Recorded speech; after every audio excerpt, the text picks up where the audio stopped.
Jemaat yang dikasihi Tuhan, silakan berdiri untuk menghadap Tuhan dan menyembahnya serta memuliakan namanya karena kasih-Nya besar atas kita.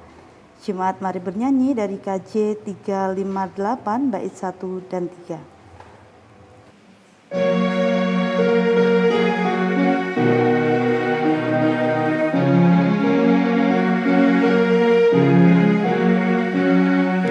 Semua yang letih lesu berdosa bercela, terima rahmat Tuhanmu, percaya sabdanya. Datang saja pada Yesus, ini saatnya. Datang saja pada Yesus, terima rahmat-Nya.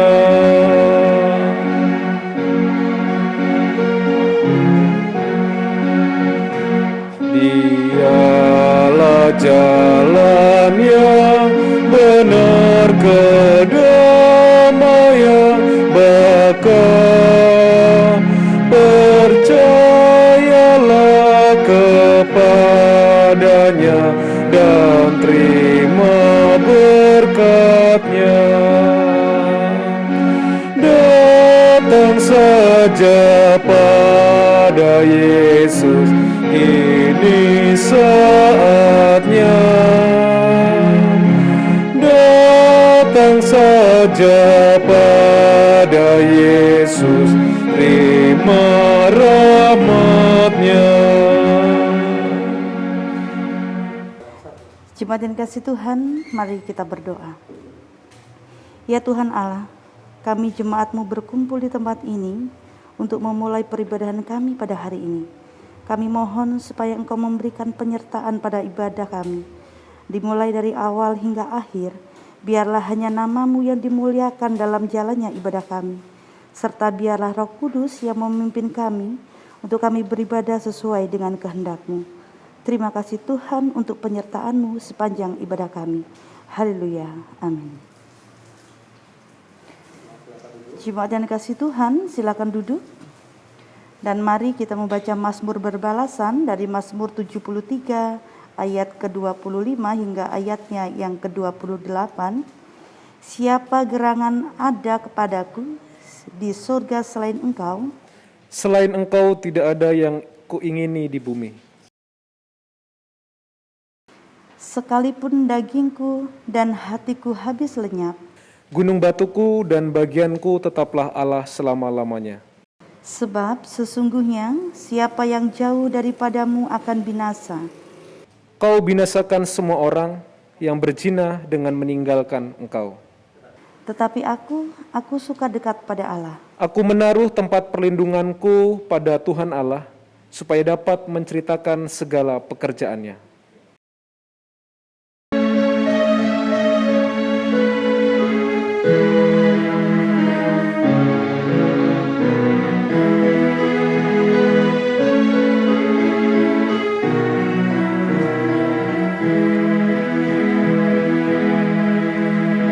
Kaulah ya Tuhan surya hidupku, asal Kau ada yang lain tak perlu. Siang dan malam Engkau ku kenang, di hadirat-Mu jiwaku tenang.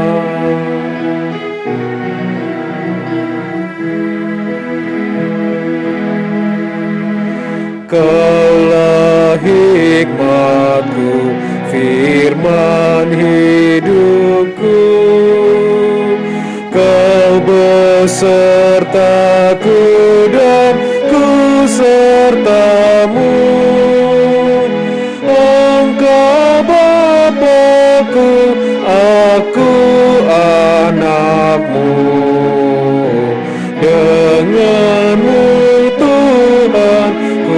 bersatu penuh. Bapak Ibu Saudara, mari kita berdoa, mohon bimbingan Roh Kudus Tuhan untuk pemberitaan firman-Nya. Mari kita berdoa. Bapa di sorga, kami bersyukur ketika firman Tuhan akan menjadi bagian kami dalam peribadahan umat saat ini. Tolonglah ya Bapa, arahkan pikiran dan pendengaran, bahkan hidup kami seutuhnya kepada kehadiran Tuhan melalui firman, agar kami dapat mendengarkan suara-Mu dan menemukan kehendak Tuhan untuk kami lakukan dalam perjalanan hidup beriman kami. Dalam tuntunan Roh Kudus, kami serahkan ya Tuhan pemberitaan firman-Mu saat ini. Amin.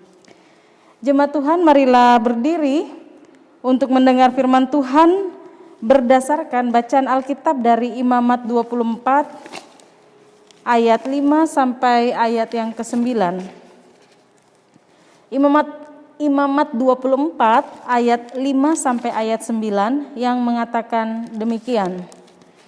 Engkau harus mengambil tepung yang terbaik dan membakar 12 roti bundar daripadanya. Setiap roti bundar harus dibuat dari 2/10 eva. Engkau harus mengaturnya menjadi 2 susun, 6 buah sesusun di atas meja dari emas murni itu di hadapan Tuhan. Engkau harus membubuh kemenyan tulen di atas tiap-tiap susun.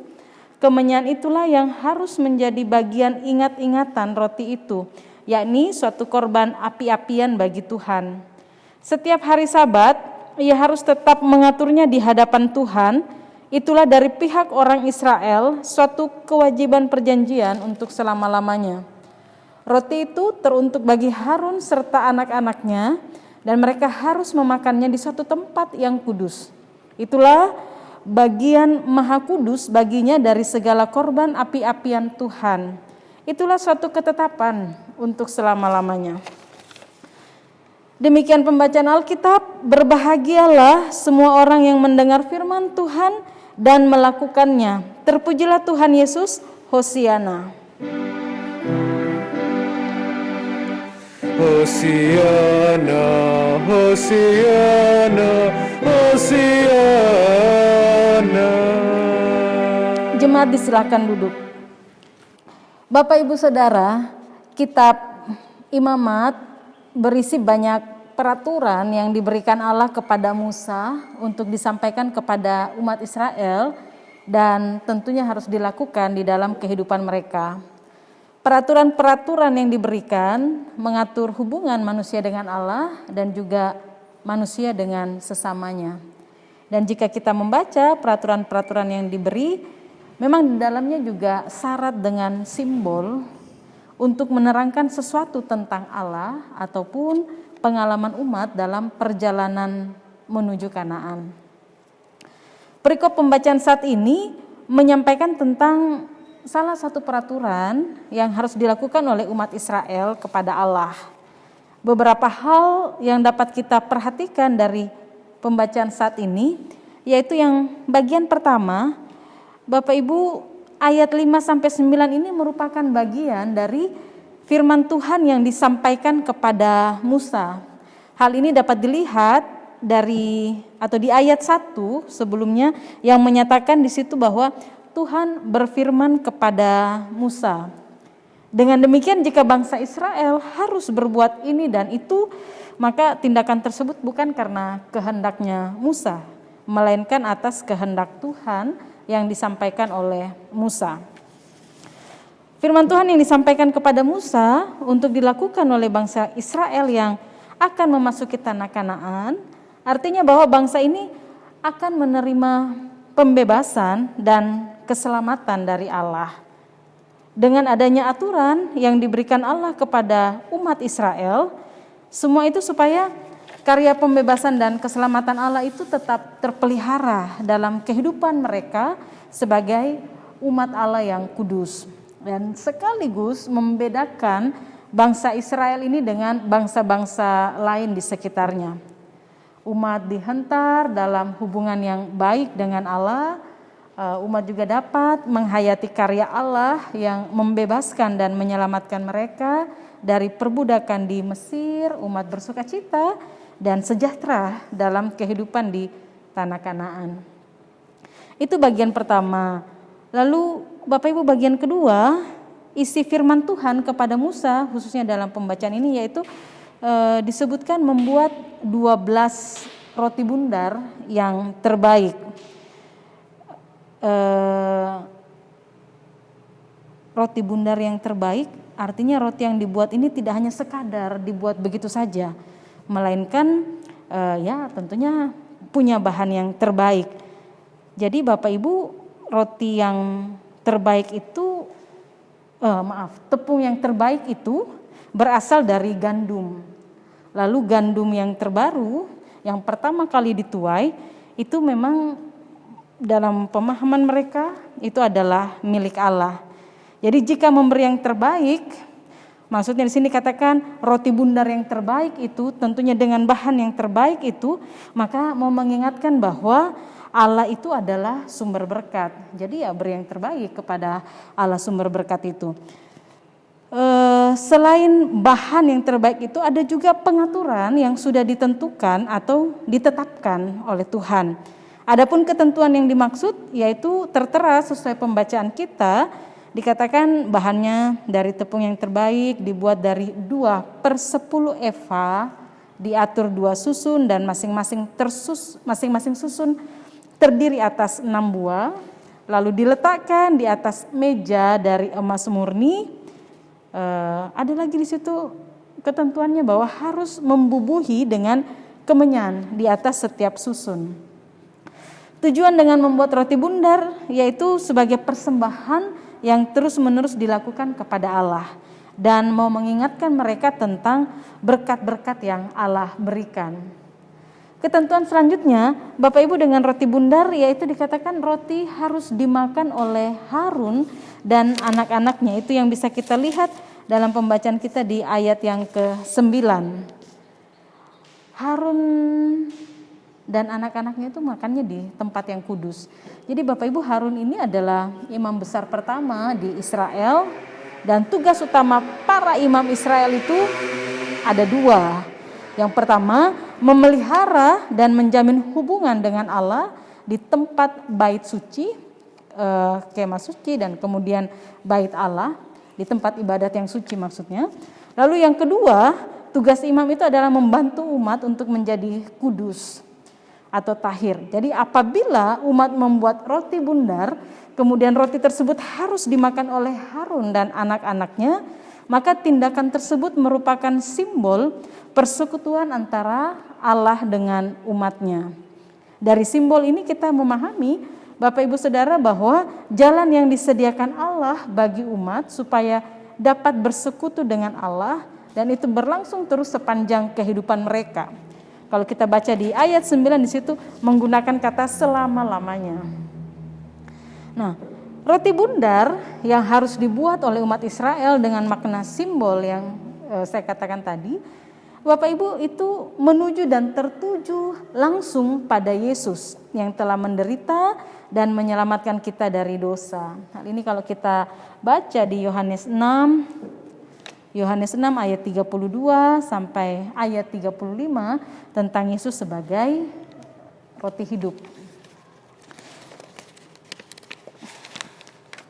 Artinya Bapak Ibu, dengan kehadiran Yesus dalam dunia sebagai roti hidup, maka Allah tidak hanya memelihara umat dengan peraturan-peraturan, tapi Allah itu sendiri turun. Allah itu masuk dan hidup dalam kehidupan manusia, membebaskan dan menyelamatkan manusia. Lalu ketika kita membaca bagian ini Bapak Ibu, relevansi firman Tuhan bagi kita saat ini, yaitu yang pertama, dalam minggu Prapaskah kita menghayati masa-masa sengsara Tuhan Yesus untuk menebus, menyelamatkan kita dari dosa. Jika bangsa Israel dalam pembebasannya diperhadapkan dengan kesukaran dan tantangan, tapi di sana Allah selalu menyertai dan memelihara kehidupan mereka. Allah setia menuntun sampai masuk ke tanah perjanjian. Maka pembebasan Allah bagi kita manusia berdosa adalah Dia sendiri yang menderita, rela menderita untuk kita. Dia yang menanggung segala cela dan hukuman bahkan kematian di atas kayu salib. Oleh karena itu dengan melihat adanya ketentuan yang harus dilakukan umat Israel kepada Allah, membuat 12 roti bundar dalam bacaan ini, maka mari kita temukan Bapak Ibu, jiwa dari ketentuan, peraturan yang diberi yaitu menuntut adanya sikap hidup yang taat, yang sedia melakukan seluruh perintah dan kehendak Allah, agar hubungan baik dan kudus dengan Allah itu memang selalu terpelihara. Sikap hidup yang taat dan sedia melakukan perintah Allah itu sekaligus menjadi respon syukur umat atas karya pembebasan Allah bagi manusia. Selanjutnya Bapak Ibu, perihal pembebasan Allah bagi manusia, tentu setiap kita akan mengakui bahwa banyak karya pembebasan Allah dalam perjalanan kehidupan kita sampai saat ini. Pengalaman iman dan cara Tuhan membebaskan kita anak-anaknya ya satu dengan yang lain mungkin berbeda-beda. Namun Tuhan tidak pernah membiarkan kita terpuruk dalam segala kelemahan dan ketidakberdayaan. Tuhan pasti merengkuh di dalam kerapuhan kita. Tuhan membebaskan dalam belenggu pergumulan dan derita apapun. Setelah pembebasan diterima, memang Ibu Bapak kenyataannya kita masuk lagi dalam lembaran perjuangan dan pergumulan lainnya. Semakin hari semakin bertumbuh dalam gumul dan juang kehidupan ini, pastinya semakin bertambah pula kasih karunia Allah bagi kita. Dengan menyaksikan karya pembebasan Allah yang tidak pernah berhenti, maka patutlah kita bersyukur dan hidup dalam ketaatan pada perintah dan kehendak Tuhan. Bapak Ibu Saudara, dalam siarah iman yang penuh dengan tantangan dan perjuangan, di sana juga ada sukacita, ada kasih yang melimpah bagi kita. Marilah kita melanjutkan kehidupan di tengah pandemi COVID-19 ini bukan dalam sikap yang menyerah, tetapi berserah kepada Tuhan. 12 roti bundar sebagai simbol suku Israel yang hidupnya secara mutlak bergantung pada pemeliharaan Allah. Ya, kiranya pola hidup yang demikian menjadi pola hidup kita, anak-anak Tuhan. Pandemi COVID tetap mengarahkan hidup kita untuk menyaksikan dan mengalami kebaikan dan kasih kuasa-Nya di dalam Yesus. Di dalam Yesus roti hidup, masa depan kita dijaminnya. Oleh karena itu, tetaplah hidup dalam kebenarannya dan percayalah kepada Dia. Amin.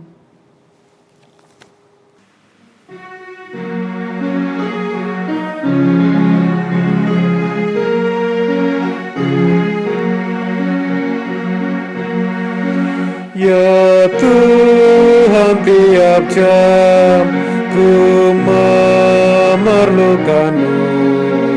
Engkau-lah yang memberi sejahtera penuh setiap jam, ya Tuhan. Di-Kau ku perlukan, ku datang juru selamat, berkatilah.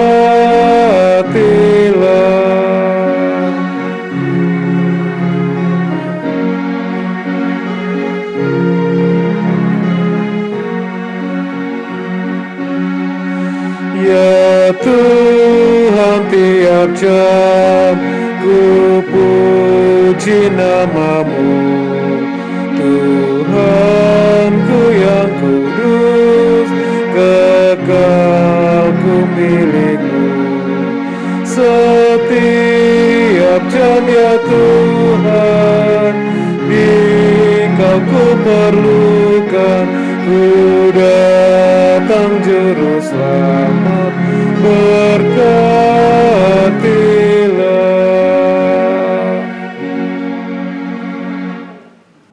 Jemaat Tuhan, mari kita mohonkan doa syafaat. Mari berdoa. Tuhan Yesus, kami boleh merenungkan kembali tentang karya keselamatan Allah yang boleh dinyatakan bagi manusia dan dunia melalui Yesus Kristus yang datang di dalam dunia ini. Kami bersyukur untuk karya keselamatan-Mu ya Allah. Kami bersyukur Tuhan Yesus yang hadir, Tuhan Yesus yang terus mendampingi kehidupan anak-anak Tuhan, Tuhan Yesus yang terus berkarya, membebaskan kami dari segala persoalan, pergumulan, dan tantangan-tantangan apapun yang boleh kami hadapi dalam perjalanan hidup beriman kami. Ada begitu banyak karya Tuhan yang nyata di dalam perjalanan hidup ini. Kami bersyukur ketika firman Tuhan boleh meneguhkan kami untuk karya pembebasan, karya keselamatan Allah bagi kami. Kami mohon ya Tuhan, sebagai anak-anak Tuhan yang bersyukur, kami boleh nyatakan kehidupan kami untuk tetap taat pada perintah dan ketetapan Tuhan. Kami tetap hidup melakukan kehendak-Mu dan menjauhkan diri dari segala perbuatan yang tidak berkenan kepada Tuhan. Kami mohon Bapa, ketika kami masih akan terus melanjutkan pergumulan dan perjuangan kami, terutama di tengah situasi pandemi COVID-19 saat ini. Kiranya Tuhan tidak akan meninggalkan kami, tangan kasih Tuhan tetap terulur atas kami dan menopang kami. Engkau memberikan semua yang boleh kami perlukan dalam keberlangsungan hidup kami setiap hari. Pemeliharaan Tuhan juga boleh nyata bagi kami Tuhan, dan biarlah kami juga senantiasa diarahkan untuk tetap hidup berserah pada kekuatan kasih karunia Tuhan. Kami menyerahkan Tuhan untuk kehidupan anak-anak Tuhan di tengah dunia ini dalam segala keberadaan, khususnya ketika pandemi COVID. Ada begitu banyak sesama kami, saudara-saudara, keluarga kami yang harus melakukan isolasi mandiri di rumah atau di tempat-tempat mereka berada saat ini. Supaya Tuhan juga boleh mendampingi mereka dan menguatkan mereka. Buat sesama kami, saudara-saudara, keluarga, siapapun mereka yang terpapar oleh virus corona ini maupun varian virus lainnya yang menjadi bagian kami dalam kehidupan hari-hari kami. Tuhan juga boleh memberikan kesembuhan dan menguatkan mereka supaya fisik juga iman percaya mereka kepada Tuhan terus bertambah dan bertumbuh. Kami menyerahkan Tuhan, Engkau boleh memberkati dan memulihkan kehidupan negara dan bangsa kami dari situasi pandemi ini. Tuhan menolong pemerintah dan setiap orang yang Tuhan pakai menjadi bagian dalam kehidupan bersama, termasuk gereja untuk bersama-sama memutus mata rantai penyebaran virus corona yang ada dalam kehidupan negara dan dunia ciptaan Tuhan. Kami serahkan Tuhan, kami percayakan kehidupan negara dan bangsa kami dengan situasi ini kepada Tuhan Yesus, supaya kiranya ya Bapa, kuat kuasa Tuhan juga boleh berdiri di dalamnya, kebaikan dan pemulihan menjadi bagian dalam hidup negara dan bangsa kami. Akhirnya Tuhan, ketika kami boleh menyerahkan kehidupan kami mohon supaya Tuhan juga akan tetap berjalan di depan kami, menuntun kami dalam segala apapun situasi dan pengalaman iman yang akan kami jumpai dalam hidup kami selanjutnya. Jauhkan kami dari ketakutan tentang apapun juga.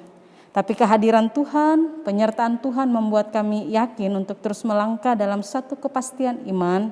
Kami akan tetap melihat kebaikan-kebaikan Tuhan yang terjadi dalam hidup kami, sehingga kami pun akan terus berserah sepenuhnya kepada Tuhan. Ini doa kami Bapa, kami serahkan semuanya hanya di dalam nama-Mu Tuhan Yesus, dalam kasih dan kuasa-Mu. Dan kami mau mengakhiri doa kami dalam doa Bapa kami secara bersama-sama. Bapa kami yang di sorga, dikuduskanlah nama-Mu, datanglah kerajaan-Mu, jadilah kehendak-Mu di bumi seperti di sorga. Berilah kami pada hari ini makanan kami yang secukupnya, dan ampunilah kami akan kesalahan kami, seperti kami juga mengampuni orang yang bersalah kepada kami.